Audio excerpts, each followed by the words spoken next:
توحید کے علمبردار بنو، بت خانے میں اذان دو، کفر اور شرک کے ماحول میں خدائے واحد کی بندگی کا اعلان کرو۔ اگر تم ملت ابراہیمی کے پیرو ہو، اگر تم ملت ابراہیمی کو مانتے ہو، حضرت ابراہیم کے نقش قدم پر چلنے کے لیے تیار ہو، تو تمہارا کام توحید کی دعوت کو عام کرنے کا ہونا چاہیے۔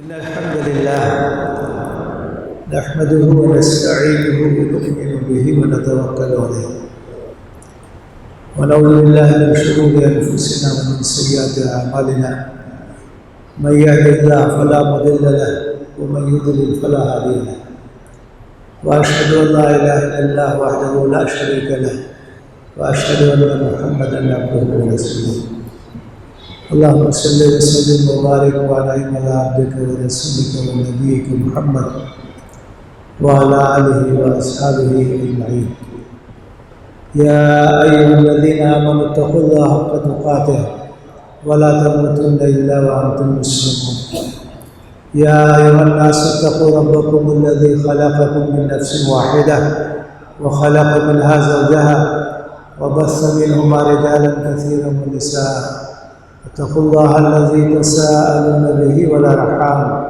إن الله كان عليكم رقيبا يا أيها الذين آمنوا اتقوا الله وقولوا قولا سديدا يصلح لكم أعمالكم ويغفر لكم ذنوبكم ومن يطع الله ورسوله فقد فاز فوزا عظيما أما بعد فإن أصدق الحديث كتاب الله وخير الهدي هدي محمد صلى الله عليه وسلم وشر الأمور محدثاتها وكل محدثة بدعة وكل بدعة ضلالة وكل ضلالة في النار أعوذ بالله من الشيطان الرجيم بسم الله الرحمن الرحيم وإذ ابتلى إبراهيم ربه بكلمات فأتمهن قال إني جاعلك للناس إماما قال ومن ذريتي قال لا ينال عهد الظالمين وقال النبي صلى الله عليه وسلم الحج المبرور ليس له جزاء الا الجنہ۔ محترم حاضرین، آج ذوالقعدہ کی 10 تاریخ ہے۔ یہ اشہر حج چل رہے ہیں۔ قرآن مجید میں اللہ تعالیٰ نے فرمایا ہے الحج اشہر معلومات، حج کے مہینے معلوم اور متعین ہے۔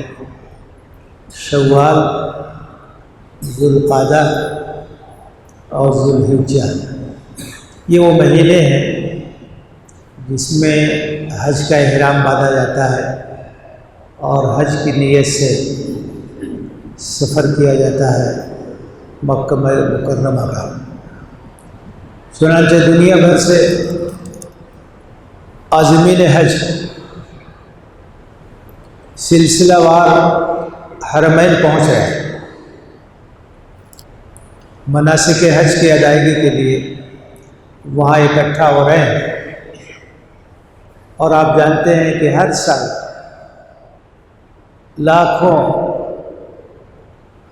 لوگ اطمینان اور سکون کے ساتھ حج کے مناسک ادا کرتے ہیں۔ حج اسلام کے بنیادی ارکان میں سے ایک اہم رکن ہے، اور زندگی میں ایک بار ان لوگوں پہ حج فرض ہے جو استطاعت رکھتے ہیں۔ حج ایک ایسی عبادت ہے جس میں خرچ بھی ہوتا ہے، دور دراز کا سفر طے کرنا پڑتا ہے۔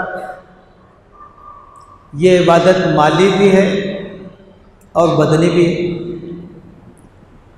بعض عبادتیں صرف بدنی ہے، جیسے نماز ہے، روزہ ہے، بدنی عبادت۔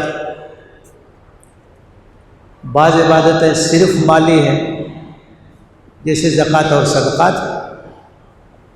حج ایک ایسی عبادت ہے جس کے اندر جامعیت ہے، یہ مالی بھی ہے اور بدنی بھی ہے، اخراجات بھی ہوتے ہیں، اور مناسک کو ادا کرنے کے لیے وہاں محنت اور مشقت بھی اٹھانی پڑتی ہے۔ اسی لیے حج کی فرضیت کے لیے استطاعت شرط ہے۔ وَلِلَّهِ عَلَى النَّاسِ حِجُّ الْبَيْتِ مَنِ اسْتَطَاعَ إِلَيْهِ سَبِيلًا، اور اللہ کا لوگوں پر یہ حق ہے کہ وہ اس کے گھر کا سفر کریں، قصد کریں خانہ کعبہ کا، وہ لوگ جو استطاعت رکھتے ہیں، صاحب استطاعت ہیں، ان کے اوپر حج فرض۔ حج کے مناسک کے ذریعے سے ملت ابراہیمی سے ہمارا جو تعلق ہے اس کی تجدید ہوتی ہے۔ حج کے ذریعے سے، قربانی کے ذریعے سے اس کی تجدید ہوتی ہے۔ ہمیں اس بات کا حکم دیا گیا ہے کہ ہم حضرت ابراہیم کے نقش قدم پر چلیں، ان کے اسوہ کو اختیار کریں، ان کی ملت کو اختیار کریں، ان کے راستے اور ان کے طریقے کو اختیار کریں۔ ملت ابیکم ابراہیم هو سماکم المسلمین من قبل وفی ھذا، اپنے جد امجد ابراہیم کے راستے کو، ان کی ملت کو اختیار کریں، اس پہ چلو۔ انہوں نے تمہارا نام مسلمان رکھا پہلے سے، اور اسی لیے تاکہ تم دین حق کے گواہ ہو۔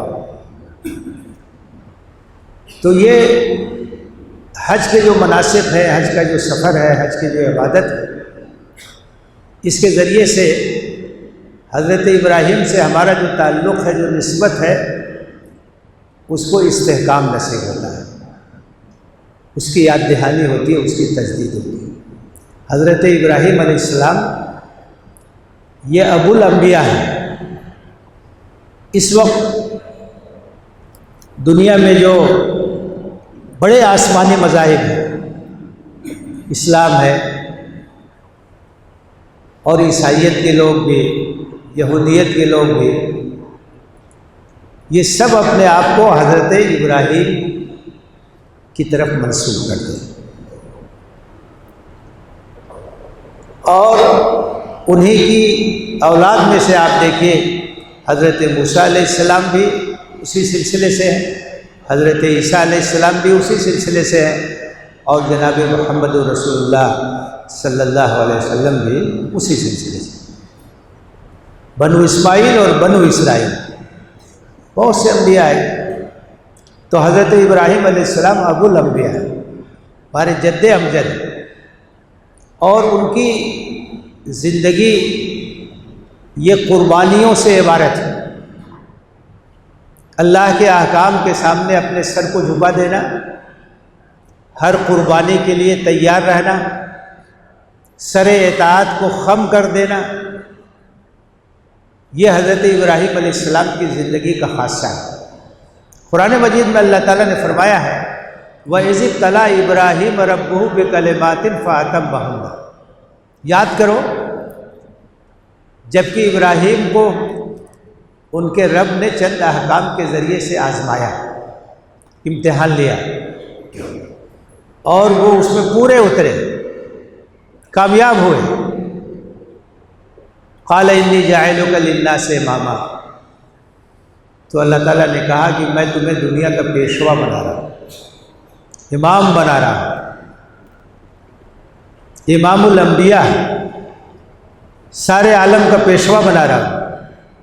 قال ومن ذریتی، حضرت ابراہیم نے کہا کہ میری ذریت اور میری نسل کے لیے بھی یہ وعدہ ہے۔ قال لا ینال عہد الظالمین، تو اللہ تعالیٰ نے فرمایا کہ میرا وعدہ ظالموں کے لیے نہیں، جو لوگ تمہارے نقش قدم پر چلیں گے، جو تمہارے راستے پر چلیں گے، تو وہ اس اعزاز کے مستحق ہوں گے، جو نافرمانی کریں گے، جو ناشکری کریں گے، جو عہد شکنی کریں گے، جو میرے راستے میں قربانی دینے کے لیے تیار نہیں ہوں گے، تو وہ اس منصب کے مستحق نہیں ہوں گے اور اس لقب کے مستحق نہیں ہوں گے۔ تو بہت سخت آزمائشوں سے گزرے حضرت ابراہیم علیہ السلام، جو قرآن مجید میں کہا گیا وَإِذِ ابْتَلَىٰ إِبْرَاهِيمَ رَبُّهُ بِكَلِمَاتٍ، سخت احکام، سخت آزمائشیں، سخت امتحانات، اور تمام امتحانات میں وہ کھڑے اترے۔ جس سرزمین میں انہوں نے آنکھ کھولی، آج سے 4000 برس پہلے، 4000 سے زیادہ کا عرصہ گزر گیا ہے، عراق کی سرزمین کفر اور شرک کا اڈا تھی، بت پرستی کا اڈا تھی، ستارہ پرستی، شرک کی تمام اقسام وہاں موجود تھی۔ اور آپ کی پیدائش بھی ایسے گھرانے میں ہوئی جو پروہتوں کا گھرانہ تھا، پجاریوں کا گھرانہ تھا۔ پورے معاشرے میں، پورے سماج میں بت پرستی کی لعنت موجود تھی، تاریکی موجود تھی۔ ایسے ماحول میں حضرت ابراہیم علیہ السلام نے آنکھ کھولی، اور آپ جب بڑے ہوئے آپ نے غور کیا اپنے گرد و پیش پر، تو اس حقیقت کا ادراک کیا کہ یہ بت نہ نفع پہنچا سکتے ہیں، نہ نقصان پہنچا سکتے ہیں، نہ کسی کے کام آ سکتے ہیں، یہ حرکت بھی نہیں کر سکتے ہیں۔ ان کی عبادت کیسے ہو سکتی ہے؟ ان کی پرستش کیسے ہو سکتی ہے؟ ستاروں کی پرستش کیسے ہو سکتی ہے؟ وہ تو ایک مخلوق، جو کام ہے اس کام پر وہ مخلوق لگی ہوئی ہے۔ سورج ہو، چاند ہو، ستارے ہوں، کائنات کے یہ مظاہر ہوں، سب اپنے اپنے کام میں لگے ہوئے، سب مخلوق ہے، یہ معبود کیسے ہو سکتے؟ تو انہوں نے خدائے واحد پر ایمان کا اعلان کیا اور شرک اور بت پرستی سے اپنی بیزاری کا اظہار کیا۔ حکم ہوا کہ اس سرزمین پر جو کفر اور شرک کے اندھیرے میں ڈوبی ہوئی ہے، خدائے واحد کی بندگی کا اعلان کرو، ایک اللہ کی بندگی کی دعوت دو۔ سخت امتحان ہے۔ جس معاشرے میں، جس ملک میں، جس سماج میں بت پرستی کا دور دورہ ہو، شرک کا اندھیرا ہو، وہاں توحید کا نعرہ بلند کرنا، ایک خدا کی بندگی کی دعوت لے کر کے اٹھنا کوئی آسان کام؟ سب لوگ مخالف ہو گئے، گھر کے لوگ بھی مخالف ہوئے، باپ بھی مخالف ہو گئے، سماج بھی مخالف ہو گیا، بادشاہ وقت بھی مخالف ہو گیا۔ بادشاہتوں کا زمانہ تھا، اور ایسے زمانوں میں بادشاہوں اور جو پجاری ہوتے ہیں ان کے درمیان گٹھ جوڑ ہوتا ہے، وہ ایک دوسرے کی تائید کرتے ہیں۔ بادشاہ کو بھی خدا بنا دیا جاتا ہے، وہ بھی اپنی خدائی کا دعویٰ کرتا ہے۔ فرعون بھی اپنی خدائی کے دعویٰ کرتا تھا، اپنے آپ کو کہتا تھا انا ربکم الاعلی، میں تمہارا سب سے بڑا رب۔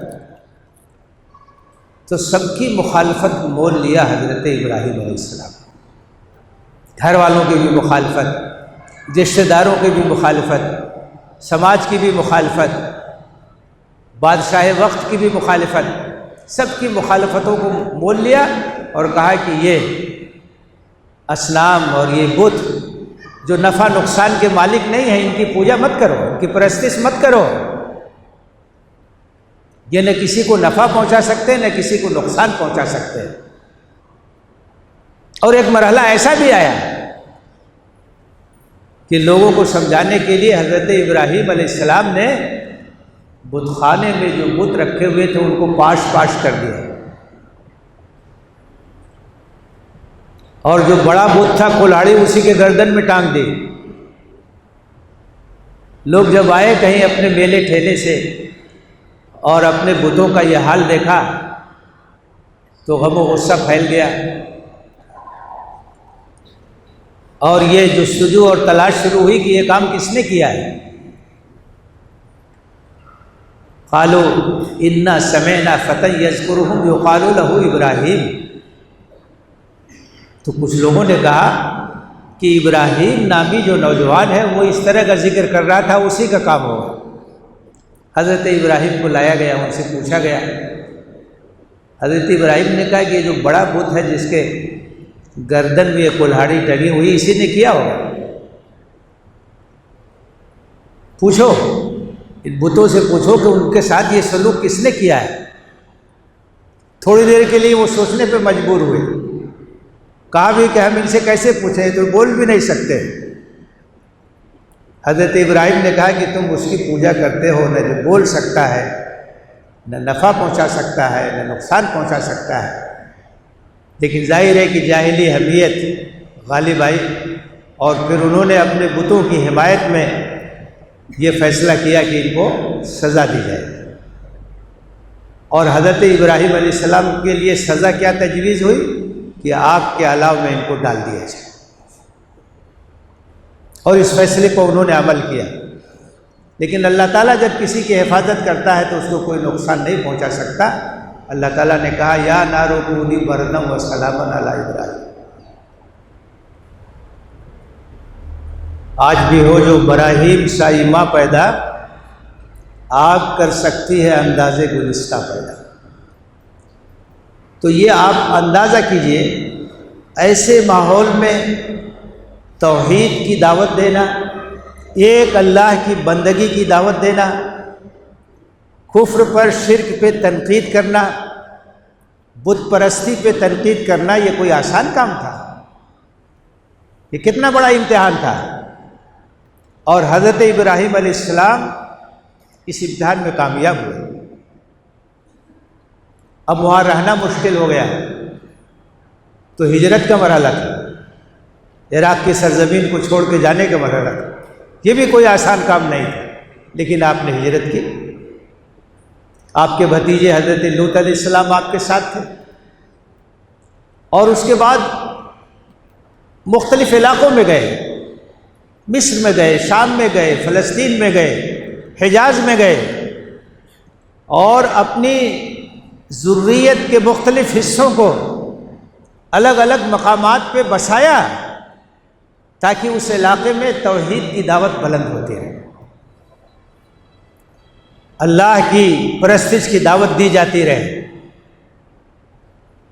اردن میں اپنے بھتیجے حضرت لوط علیہ السلام کو بسایا، حجاز میں اپنے بیٹے حضرت اسماعیل علیہ السلام کو بسایا، فلسطین میں اپنے بیٹے حضرت اسحاق علیہ السلام کو بسایا۔ یہ مختلف علاقے تھے اس زمانے کے جو اہم تھے، اور جہاں سے قافلے گزرتے تھے تاکہ لوگوں تک دعوت پہنچتی رہے، اللہ کا پیغام عام ہوتا رہے۔ تو ہجرت کے امتحان میں بھی کامیاب رہے۔ اس کے بعد جو زبردست امتحان تھا وہ حضرت اسماعیل علیہ السلام کی قربانی کا امتحان تھا، جس کی یادگار کے طور پر دنیا بھر میں مسلمان قربانی کی سنت کو ادا کرتے ہیں اور اس یادگار واقعے کی یاد تازہ کرتے ہیں۔ تو مسلسل قربانیاں حضرت ابراہیم علیہ السلام نے پیش کی۔ اللہ تعالیٰ نے انہیں سارے عالم کا پیشوا بنایا، سارے عالم کا رہنما بنایا، اور ان کے راستے پہ چلنے کی تلقین کی۔ تو یہ جو حج کے مناسک ادا کیے جاتے ہیں، وہاں جا کر کے حضرت ابراہیم علیہ السلام کی جو تاریخ ہے اس تاریخ کو یاد کیا جاتا ہے۔ خانہ کعبہ کا طواف ہوتا ہے، وہ خانہ کعبہ جو اس سرزمین پر اللہ کی عبادت کے لیے سب سے پہلا جو گھر بنایا گیا وہ خانہ کعبہ۔ ان اول بیت وضع للناس للذی ببکۃ مبارکا وہدی للعالمین، پہلا گھر اللہ کی عبادت کا جو اس سرزمین پر بنایا گیا وہ خانہ کعبہ ہے۔ حضرت آدم علیہ السلام نے اس کی تعمیر کی، تعمیر اول۔ بعد میں مرور زمانہ سے عمارت منہدم ہو گئی، پھر پرانی بنیادوں پر حضرت ابراہیم علیہ السلام نے اپنے بیٹے حضرت اسماعیل علیہ السلام کے ساتھ اس کی تعمیر نو کی۔ وَإِذْ يَرْفَعُ إِبْرَاهِيمُ الْقَوَاعِدَ مِنَ الْبَيْتِ وَإِسْمَاعِيلُ، یاد کرو وہ وقت جب کہ ابراہیم اور اسماعیل بیت اللہ کی بنیادوں کو اٹھا رہے تھے، نئی بنیاد نہیں ڈال رہے تھے، جو پرانی بنیاد تھی اسی پر اس کی تعمیر نو کر رہے تھے۔ تو وہ خانہ کعبہ جو توحید کا مرکز ہے، اللہ کی عبادت کا مرکز ہے، جو دنیا بھر کے مسلمانوں کا قبلہ ہے، جس کی طرف رخ کر کے سارے عالم کے مسلمان نماز پڑھتے ہیں، فرزندان توحید نماز پڑھتے ہیں۔ جب حج کے لیے لوگ جاتے ہیں تو اس خانہ کعبہ کا دیدار ہوتا ہے۔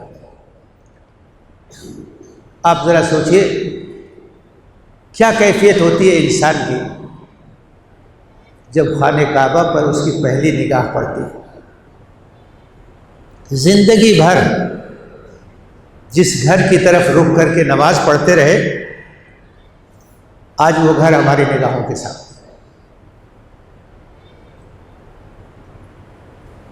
وہ کعبہ جسے دیکھ لینا عبادت مسلسل ہے پیش نظر اللہ۔ بڑی سعادت کی بات ہوتی ہے، بہت خوش نصیبی کی بات ہوتی ہے۔ اس خانہ کعبہ کا طواف ہوتا ہے، پوری تاریخ نگاہوں کے سامنے آتی ہے۔ اللہ کی عبادت کے لیے تعمیر کردہ پہلا گھر، اس کی تعمیر نو حضرت ابراہیم نے کی۔ انبیاء اس کی زیارت کرتے رہے، اس کا طواف کرتا رہے۔ اللہ کے رسول صلی اللہ علیہ وسلم کی زندگی کی کتنے سال، کتنے ماہ و سال یہاں گزرے، آپ نے اس کا طواف کیا۔ اسی خانہ کعبہ کے ایک کونے میں وہ حجر اسود ہے جو ایک زمانے سے موجود ہے، بار بار تعمیر ہوتی رہی، سب چیزیں بدلتی رہی، لیکن حجر اسود وہی ہے، وہی حجر اسود ہے جس کا بوسہ اللہ کے رسول صلی اللہ علیہ وسلم نے لیا، صحابہ کرام نے لیا۔ بعض لوگ غلط فہمی پھیلاتے ہیں، جانتے نہیں حجر اسود کی حیثیت ایک تاریخی ہے، انبیاء کا ہاتھ لگا ہے اس پر، اس حیثیت سے ہمارے نزدیک وہ محترم ہے۔ ہم اس کی پوجا نہیں کرتے ہیں، ہم اس کی پرستش نہیں کرتے ہیں، ہم اس کو معبود نہیں سمجھتے۔ اس کی حیثیت ایک تاریخی پتھر کی ہے، اسے اس حیثیت سے ایک تقدس حاصل ہے، لیکن کوئی اس طرح کا عقیدہ اہل ایمان کا نہیں ہے کہ یہ پتھر نفع اور نقصان پہنچا سکتا۔ تو اس خانہ کعبہ کا طواف ہوتا، اللہ سے اپنی محبت کا اظہار ہوتا۔ حجر اسود کو اگر موقع ملے تو بوسہ لیتے ہیں، ہاتھ لگاتے ہیں یا اشارہ کرتے ہیں۔ صفا اور مروہ کے درمیان سعی ہوتی ہے، اس کی ایک تاریخی حیثیت ہے، تاریخی واقعہ اس سے وابستہ ہے۔ حضرت حاجرہ علیہ السلام مینا میں جاتے ہیں، عرفات میں جاتے ہیں، مزدلفہ میں جاتے ہیں، جمرات کو کنکریاں مارتے ہیں۔ تو یہ سب جو مناسک ہیں، وہ جو مقامات ہیں، ان کی ایک تاریخ ہے، ان کی ایک حیثیت ہے، وہ سب چیزیں تازہ ہوتی ہیں۔ جو لوگ حج کے لیے جاتے ہیں، مناسک حج ادا کرتے ہیں، حضرت ابراہیم سے اپنے تعلق کو مضبوط کرتے ہیں۔ حضرت ابراہیم سے ہماری جو نسبت ہے، اس نسبت کی تجدید ہوتی ہے۔ ہمارا تعلق ملت ابراہیمی سے، ہمیں حضرت ابراہیم کے نقش قدم پر چلنا ہے، اسی طرح سے اللہ کے راستے میں قربانی دینا ہے۔ یہی حج کا اصل پیغام ہے، یہی اس کی اصل روح ہے۔ ملت ابیکم ابراہیم، اپنے جد امجد ابراہیم کے راستے کو اختیار کرو، جس طرح سے انہوں نے قربانی دی۔ توحید کے علمبردار بنو، بت خانے میں اذان دو، کفر اور شرک کے ماحول میں خدائے واحد کی بندگی کا اعلان کرو۔ اگر تم ملت ابراہیمی کے پیرو ہو، اگر تم ملت ابراہیمی کو مانتے ہو، حضرت ابراہیم کے نقش قدم پر چلنے کے لیے تیار ہو، تو تمہارا کام توحید کی دعوت کو عام کرنے کا ہونا چاہیے، تمہارا کام خدائے واحد کی بندگی کا پیغام عام کرنے کا ہونا چاہیے، اور اس راستے میں ہر طرح کی قربانی کے لیے تیار رہنا چاہیے۔ آگ میں بھی ڈالا جائے تو اس کے لیے بھی تیار رہنا چاہیے۔ آج بھی ضرورت ہے اس کی، آگ ہے، اولاد ابراہیم ہے، نمرود ہے، کیا کسی کو پھر کسی کا انتہا مقصود ہے؟ کہاں ہے ملت ابراہیمی کے پیرو؟ کہاں ہے وہ دعوت توحید؟ کہاں ہے اللہ کے راستے میں قربانی کا جذبہ؟ یہی ہے ملت ابراہیمی۔ اسی کے لیے ہم حج کرتے ہیں، اسی کے لیے ہم قربانی کرتے ہیں۔ ہم جو قربانی کرتے ہیں وہ بھی حضرت ابراہیم سے اپنی نسبت کی تجدید کرتے ہیں، اور حضرت ابراہیم نے جو سب سے بڑی قربانی دی اپنی زندگی میں، اس کی یادگار ہے جو ذی الحجہ کے مخصوص ایام میں ہم اپنی قربانیوں کے ذریعے سے پیش کرنے کی کوشش کرتے ہیں۔ تو میرے بھائیوں اور میرے بزرگوں، ہر عبادت کا ایک ظاہری پہلو ہوتا ہے، اس کا ایک باطنی پہلو ہوتا ہے، اور اصل چیز اس کا باطنی پہلو، اس کے اندر پیغام کیا ہے، اس کا مقصد کیا ہے، اس کے ذریعے سے کیا جذبہ پروان چڑھانا، وہ اصل چیز ہے۔ یہی حال حج کا بھی ہے، یہی حال قربانی کا بھی، یہی نماز کا بھی ہے، یہی روزے کا ہے، یہی زکوٰۃ کا ہے۔ تو اس پیغام پر ہماری توجہ ہونی چاہیے کہ اس کے ذریعے سے اللہ تعالیٰ ہمیں کیا سبق دے رہا ہے، اس عبادت کا مقصد کیا ہے، اور ہمیں اپنا احتساب کرنا چاہیے، اپنا جائزہ لینا چاہیے، اپنی زندگی کو اسی راستے پر ڈالنے کی ہمیں کوشش کرنی چاہیے۔ ایسا نہ ہو کہ ظاہری چیزیں تو موجود ہوں لیکن جو اصل روح ہے وہ غائب ہو، جو اصل پیغام ہے وہ ہماری نگاہوں سے اوجھل ہو۔ رہ گئی رسم ازاں، روح بلالی نہ رہی، فلسفہ رہ گیا تلقین غزالی نہ رہی۔ اعمال کی قدر و قیمت اللہ کے نزدیک نیتوں پر ہے۔ ہمارا جذبہ، ہماری نیت، ہمارے دلوں کی کیفیت، یہی وہ چیز ہے جو اللہ تعالیٰ کے ہاں پہنچتی ہے۔ اس بات کو یاد رکھنے کی ضرورت ہے کہ حج کے ذریعے سے، قربانی کے ذریعے سے، ان عبادات کے ذریعے سے ہم حضرت ابراہیم سے اپنے تعلق کو مضبوط کرتے ہیں، اور ان کی سنت پر، ان کے راستے پر، ان کے طریقے پر چلنے کا عہد کرتے ہیں، اور اس کا ثبوت ہماری زندگی سے ملنا چاہیے، ہماری زندگی اس راستے پر لگنی چاہیے، تو اللہ کی تائید اور اللہ کی نصرت کے ہم مستحق ہوں گے، اور اللہ تعالیٰ ہماری مدد فرمائے گا۔ اللہ سے دعا ہے کہ ہمیں اس پیغام کو سمجھنے کی توفیق دے، ملت ابراہیمی کی حقیقت کو سمجھنے کی توفیق دے، حضرت ابراہیم کو اپنا مقتدی اور اپنا پیشوا بنانے کی توفیق دے، اسوہ ابراہیمی کو اختیار کرنے کی توفیق دے۔ آمین۔ وآخر دعوانا ان الحمد للہ رب العالمین۔ اقول قولی ھذا واستغفر اللہ لی ولکم اجمعین فاستغفروہ انہ هو الغفور الرحیم۔